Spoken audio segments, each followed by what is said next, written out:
Students, T educating में आप सभी का बहुत बहुत स्वागत है। इसके पहले हमने माइक्रो टीचिंग के बारे में पढ़ा था। माइक्रो टीचिंग क्या होती है, इसके कौन कौन से कंपोनेंट्स होते हैं और इसकी प्रोसेस क्या होती है। इसी चरण को आगे बढ़ाते हुए हमने पहली स्किल को डिस्कस किया था, अनुशीलन प्रश्न कौशल, कि यह किस प्रकार छात्र अध्यापकों को कक्षाओं में शिक्षण के लिए किस तरह उपयोगी होती है और वे कैसे प्रयोग करते हैं। और शिक्षक प्रशिक्षण के दौरान जब इस स्किल की प्रैक्टिस की जाती है तो इसे किस तरह से संचालित किया जाता है। इसी सीरीज को आगे बढ़ाते हुए आज हम दृष्टांत कौशल के बारे में अध्ययन करेंगे। इसे skill of illustration with examples भी कहा जाता है। हिंदी में इसे दृष्टांत कौशल या फिर इसे उदाहरण कौशल भी कहा जाता है। अब हम जानते हैं दृष्टांत कौशल क्या है। किसी विषय को उदाहरणों, चार्ट, मॉडल, नक्शे आदि की सहायता से स्पष्ट करना दृष्टांत कौशल कहलाता है।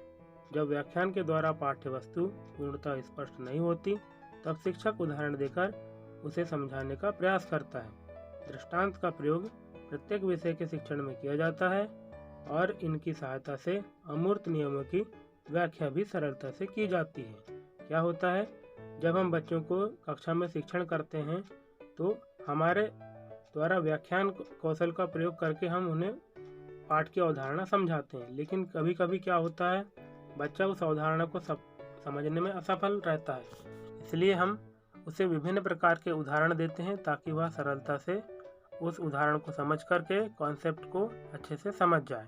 इसीलिए इस स्किल का दृष्टांत का प्रयोग प्रत्येक विषय के शिक्षण में किया जाता है। इस पिक्चर के माध्यम से हम इस स्किल की प्रैक्टिस करते हैं। दृष्टांत या चित्रण उदाहरण कौशल की आवश्यकता क्यों है? जब व्याख्यान कौशल द्वारा पाठ्यवस्तु पूर्णतः स्पष्ट नहीं होती तब शिक्षक उदाहरण देकर उसे समझाने का प्रयास करता है। इसे इस पैराग्राफ के माध्यम से आसानी से समझ सकते हैं। A simple example is related to the previous knowledge of peoples. It should be according to the age level, grade level and background of peoples. An example is relevant to the concept when the concept और the rules can be applied to it. This means to say that the rule is explained by the example. इस आधार पे हमें यह समझ में आ रहा है कि पूर्व उदाहरण पूर्व ज्ञान से संबंधित होना चाहिए, उम्र के अनुरूप, स्तर के अनुरूप, छात्र के पृष्ठभूमि, उदाहरण अवधारणा से संबंधित होना चाहिए। आगे देखते हैं उदाहरणों का महत्व। पहला महत्व क्या है कि उदाहरण द्वारा विद्यार्थी मूर्त से अमूर्त की ओर बढ़ता है। दूसरा, उदाहरण विचारों को स्पष्ट करने में सहायक है। तीसरा, इनसे बालक का ध्यान विषय पर केंद्रित होता है ना। यदि मान लो अवधारणा समझ में नहीं आ रही बच्चे को तो उसका कक्षा में अटेंशन नहीं रहता और क्या अवधारणा सामने शिक्षक समझा रहा है वो उससे दूर चला जाता है। इसीलिए उदाहरण के माध्यम से हम बच्चों का ध्यान केंद्रित कर सकते हैं अपनी अवधारणा पर। इनके प्रयोग से विद्यार्थी ज्ञान अर्जन हेतु प्रेरित होता है। और पांचवा है, उदाहरण नवीन कल्पना को जन्म देते हैं। यदि हम एक उदाहरण बताएंगे तो बच्चा उसी से संबंधित अन्य उदाहरणों को स्वयं ही समझने का प्रयत्न कर लेगा। इससे नवीन कल्पना का जन्म होगा। आगे देखते हैं दृष्टांत कौशल की विशेषताएं।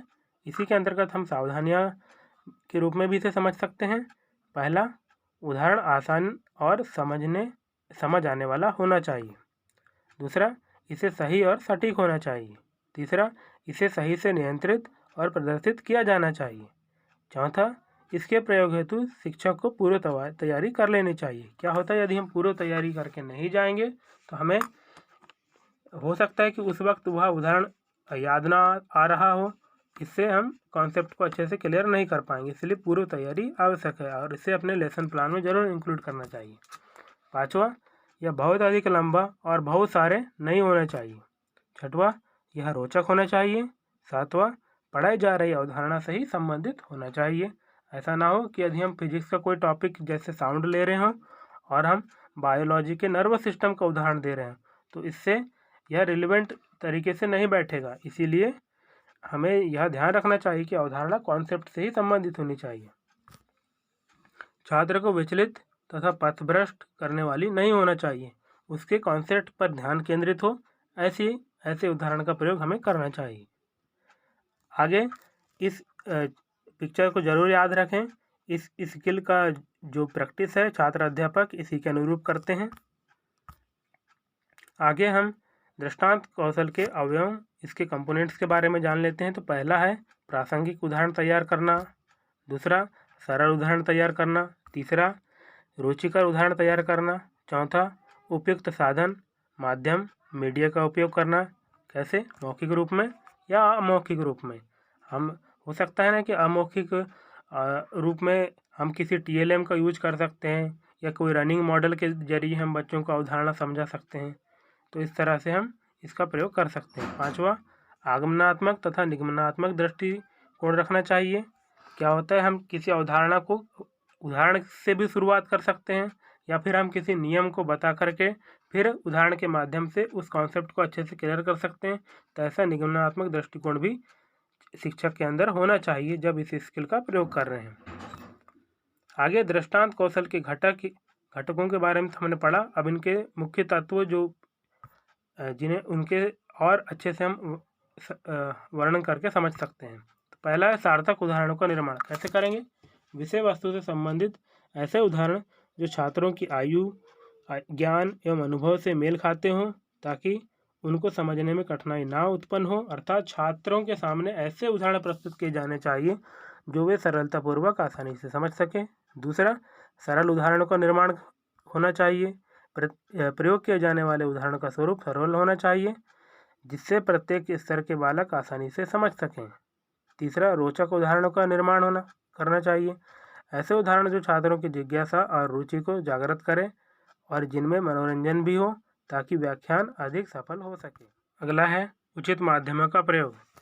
इन उदाहरणों को उचित एवं अधिक प्रभावशाली माध्यम से शाब्दिक अथवा अशाब्दिक ढंग द्वारा प्रस्तुत किया जाना चाहिए। इससे इसका प्रभाव अधिक स्थायी होता है, जैसे कहानी, चुटकुले, मुहावरे, नमूनों, मॉडल, मानचित्र आदि का प्रयोग करना।